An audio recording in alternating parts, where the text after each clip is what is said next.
Hello, welcome to Kevlar's Quest, the Modern Life Podcast. I'm Kevin Ejezi. Today's quest is build your house first, rethinking what we expect from relationships. Build your house first, rethinking what we expect from relationships. So, this all started with a guy who was fed up with women. He felt relationships were just too expensive, too stressful, and not worth the trouble. He asked me, what do you even get out of being with a woman? I paused, thought about it, and said, honestly, a lot. It's nice having someone to share life with, someone to someone to talk, someone to talk to at the end of the day, to go out with, or just cook dinner together. It's nice having a travel buddy, someone to cuddle with, someone who might help out with little things like picking up wine or dropping off clothes at the dry cleaner. Women make my life a little sweeter, a little better. He looked at me like I was crazy. You are telling me you deal with all the drama and cost of a relationship just for someone to drop off your clothes at the dry cleaner? And I said, yeah, it's overpriced, but I'm okay with that. See, everything a woman does for me, I could do myself. And often, I do them. But when she does it, it feels nicer. That nice is what I'm paying for.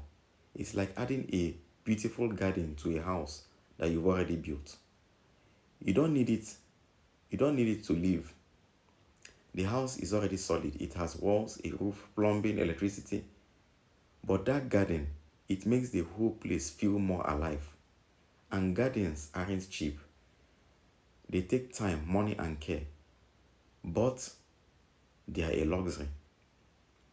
And in today's world, women have become more like that. Luxuries, not necessities. Back in the day, women were expected to do essential things like cook, clean, raise kids. But now, with modern life, those roles aren't required anymore. And that's fine. I would rather buy groceries at the supermarket than grow them myself. But when women stopped being necessary, relationships with them became optional. They became extras, and that's okay if you can afford it. The problem is, most men can't. So now, we are asking, is this shift actually better for women? Are they better off being optional, or were they better off when they were needed? Personally, I don't mind the cost. I'm at a point in my life where I can afford a little luxury. But when I was younger, I really could have used a partner, someone to build with, someone to grow with. I offered that chance to a few women, but they weren't interested. They chose guys who were already successful. That was hard to accept. But now, years later, I've built my house. I've gotten the foundation, the walls, the roof. I don't need a garden, but I still like having one. And because I've built something solid, women are more interested. But now, they kind of have to be gardens. The house is already standing. In all these things that I've explained to you, my experience, here is the key in all these things. Once you realize you are dealing with a luxury, your expectations shift. You stop asking for too much. You stop expecting the garden to be the house. A woman can add beauty, but she can't make you happy. She can't give you peace. She can't complete your life. Only you can do that.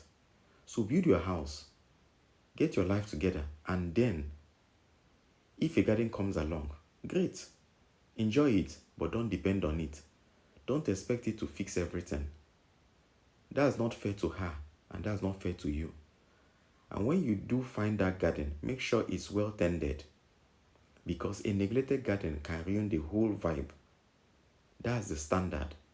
Not perfection, just a little beauty on top of something you've already built.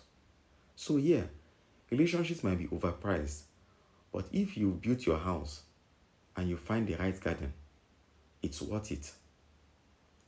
Okay, that's our quest for today. Please subscribe, like, and share. Someone out there needs to hear this message, maybe someone like you.